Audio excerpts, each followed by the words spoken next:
Have you ever stopped to wonder how we as a society got to where we are in caring for one another?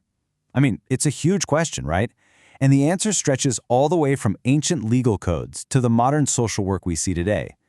In this explainer, we're going to trace that exact journey, the long and, honestly, fascinating evolution of our social responsibility. So, let's just start with the core question that's going to frame this whole story.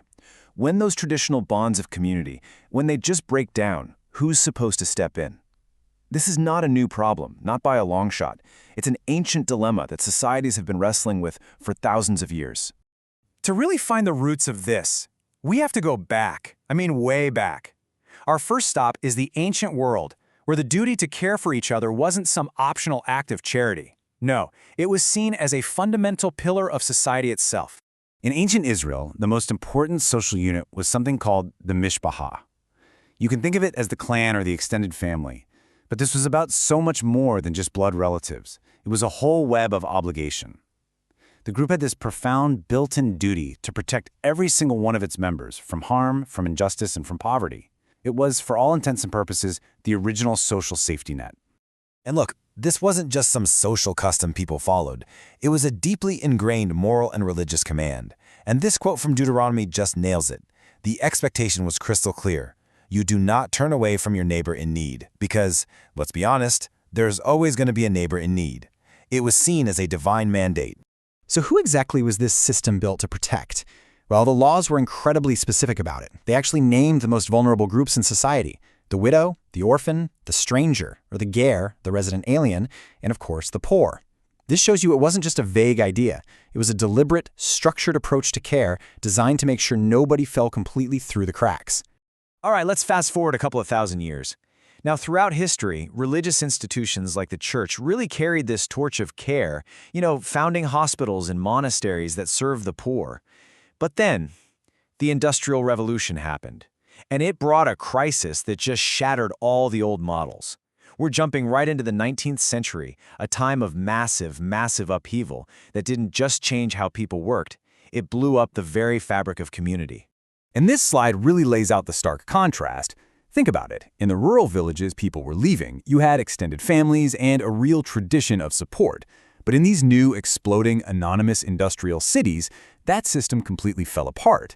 Families were fragmented. There were no established communities, just overcrowding, disease, and total isolation.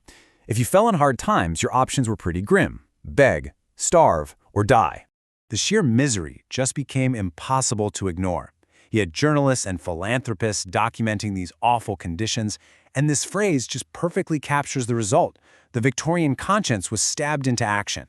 The crisis was so big, so profound, it literally forced a new way of thinking about how to provide aid. And this crisis, it led to a huge shift from that informal, neighborly support to a systematic, organized, almost scientific approach to charity.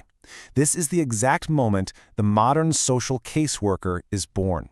So in 1869, the Charity Organization Society, or the COS, was founded in London. Its goal was to bring some order to the chaos of all these well-meaning but totally uncoordinated charities. They wanted to systematize the work, make it way more efficient, and, in their words, reduce pauperism. For the time, this was a pretty revolutionary idea. But, and this is a big but, this new system came with a heavy dose of moral judgment.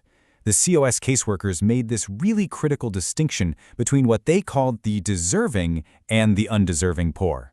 The deserving were the folks seen as hardworking and thrifty. They were worthy of help. The undeserving, on the other hand, were labeled as idle and dependent. Their situation was seen as a moral failure, and they were basically left to the incredibly harsh conditions of the state-run poor law. So the really crucial point here is that this early social work wasn't just about handing out food or money. It was deeply moralistic. The number one goal was to reform the character of the poor. Poverty was seen less as a systemic problem and more as a symptom of some personal sin or idleness. And the solution? To instill values like thrift and independence. Okay, now let's track how this thinking evolved. As we move away from that really harsh moral judgment, the modern approach starts to reframe care.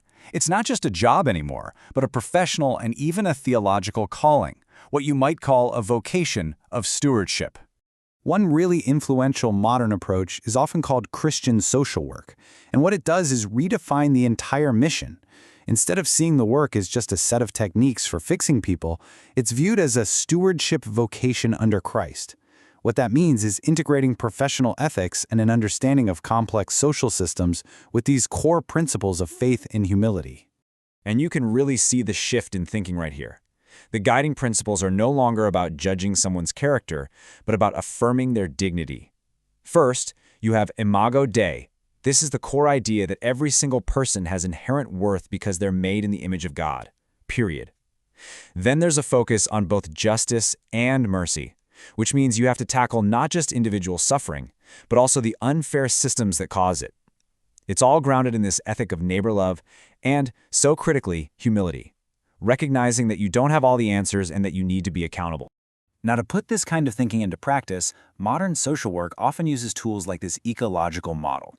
It's a way of seeing a person not as an isolated problem, but as part of all these interconnected systems. So for example, a kid struggles at school, that's the microsystem, that might be linked to stress at home, caused by a parent's unstable job. That's the exosystem, which is itself influenced by broader economic policies, the macrosystem. It helps workers see how individual suffering is so often tied to much, much larger forces. So as we start to wrap this up, you can see this powerful theme connecting all these different eras. We've traced a path from an ancient community obligation to a Victorian-era moral judgment, and now toward a modern, holistic view. But running through all of it is this enduring ethic of responsibility for one another. And this quote from the theologian Stephen Voth, it just captures the essence of this idea perfectly. He calls it an ethic of radical responsibility. Why? Because at its core, it will not pass by on the other side when confronted with a victim. It doesn't matter if you're talking about an ancient Israelite clan or a 21st century social worker. The fundamental impulse is exactly the same, a refusal to ignore suffering. And that brings us right back to where we started, but with a whole new perspective. We've seen how the how and the why of care have changed so dramatically over time. So the question for all of us today is this: in our own complex, often fragmented world, what does it truly mean to be our neighbor's keeper?